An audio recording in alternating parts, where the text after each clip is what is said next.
আসসালামু আলাইকুম। যারা সেলসে চাকরি করেন তাদের কিভাবে দক্ষতা বাড়াতে হবে, আজকের এই ভিডিওটিতে আমি সেটি আপনাদেরকে সুন্দরভাবে বুঝিয়ে দেওয়ার চেষ্টা করব। ব্যবসায়িক প্রতিষ্ঠানের সবচেয়ে প্রতিযোগিতাপূর্ণ চাকরিগুলোর একটি হলো সেলসের কাজ। প্রোডাক্ট বা সার্ভিস বিক্রির দায়িত্বে থাকলে আপনি প্রতিনিয়ত নতুন চ্যালেঞ্জ পাবেন।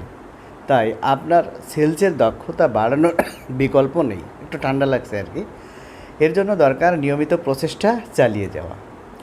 সেলসের নতুন বা পুরনো হন, কয়েকটি উপায় অবলম্বন করে নিজেকে দক্ষ করতে পারবেন এই কাজে। 1 নাম্বার হচ্ছে প্রোডাক্ট বা সার্ভিস নিয়ে ভালো মতো জানুন। আপনি যে প্রোডাক্ট বা সার্ভিস বিক্রি করছেন তার খুঁটিনাটি জেনে নিন। এর মাধ্যমে আপনি কাস্টমারের প্রোডাক্ট বা সার্ভিস সংক্রান্ত যে কোনো প্রশ্নের উত্তর দিতে সক্ষম হবেন। অন্যান্য প্রতিষ্ঠানের একই প্রোডাক্ট বা সার্ভিস নিয়ে খোঁজ রাখুন। অর্থাৎ আপনি যে প্রোডাক্ট বিক্রি করেন অন্যরা সেই প্রোডাক্ট কী নামে বিক্রি করে এগুলো খোঁজ রাখুন। সেগুলোর ভালো মন্দ জানা থাকলে কাস্টমারের সাথে কথা বলতে সুবিধা হবে। এরপর 2 নাম্বার, কাস্টমারের প্রয়োজন ঠিকভাবে বুঝুন।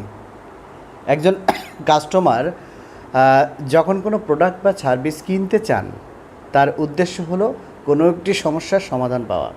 তাই আপনার কাস্টমারের প্রয়োজনকে গুরুত্ব দিন। তার প্রয়োজন ভালোভাবে অনুধাবন করতে পারলে নিজের প্রোডাক্ট বা সার্ভিসের উপকারিতা তুলে ধরা সহজ হবে। কোনো কিছু কেনার ক্ষেত্রে কাস্টমারের বিবেচনায় কিছু ব্যাপার থাকে, যেমন একটি সমস্যার উদাহরণ দেওয়া যায় যে ইদানিং অসহ্য গরম পড়ছে। সম্ভাব্য সমাধান কি?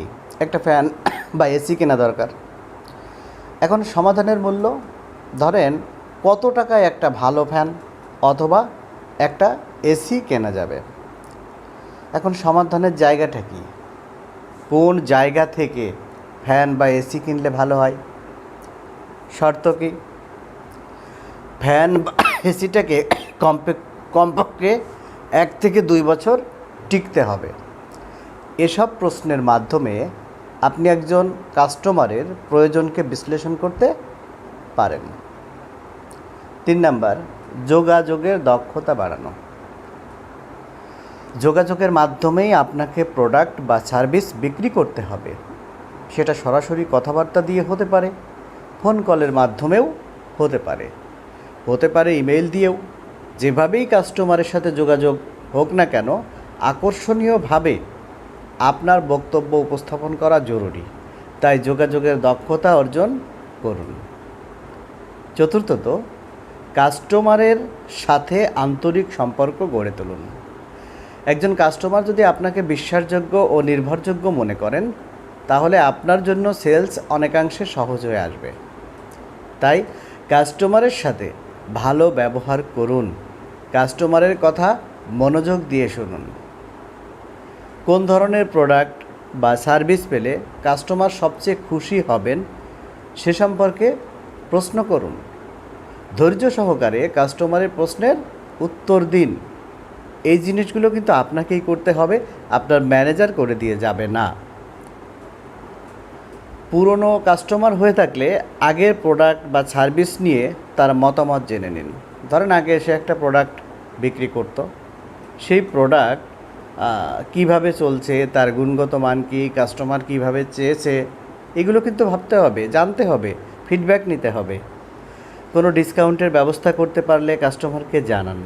মনে রাখবেন, সেলসের কেন্দ্রবিন্দু হলেন আপনার কাস্টমার।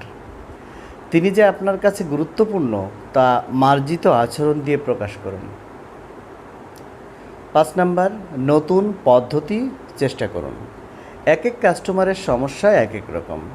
এর সাথে প্রোডাক্ট বা সার্ভিসেরও প্রতিনিয়ত পরিবর্তন আসে। তাই বিক্রির ক্ষেত্রে একই পদ্ধতি সবসময় কাজ করে না। চ্যালেঞ্জিংয়ে পেশায় সাফল্য পেতে মাথা খাটিয়ে নতুন পদ্ধতি প্রয়োগ করুন। এগুলো কতটুকু কাজ করছে সে ব্যাপারে নজর দিন। তাহলে পরিস্থিতি অনুযায়ী সবচেয়ে ভালো পদ্ধতি ব্যবহার করতে পারবেন। সেলসের দক্ষতা বাড়ানোর জন্য অনেক গুরুত্বপূর্ণ বিষয় আছে। অনলাইনে বিভিন্ন কোর্স আছে। আপনি চাইলে ব্র্যাক থেকে স্কিল ডেভেলপমেন্ট কোর্স করে নিতে পারেন, সেখানে আপনি বিশেষ ভাবে দক্ষ হয়ে উঠতে পারেন। তো আর তাছাড়া দেখা যাচ্ছে আপনার অনেক বিষয় আছে যেগুলো আপনি ইউটিউব থেকে সার্চ করে ভিডিও দেখতে পারেন। বিভিন্ন ভালো ভালো উদ্যোক্তা তৈরির দক্ষ কারিগর আছেন যারা সুন্দর সুন্দর ভিডিও করেন, তাদের ভিডিও দেখতে পারেন। আমি সামান্য একটু চেষ্টা করলাম আর কি। ভালো থাকবেন, সুস্থ থাকবেন। আর এই ভিডিওটি যদি আপনার ন্যূনতম উপকারে আসে অবশ্যই লাইক দিয়ে একটা কমেন্ট করে যাবেন। আর যদি বেশি পছন্দ হয়ে থাকে তাহলে শেয়ার করে অন্যান্য বন্ধুদের দেখার সুযোগ করে দিন। আল্লাহ হাফেজ।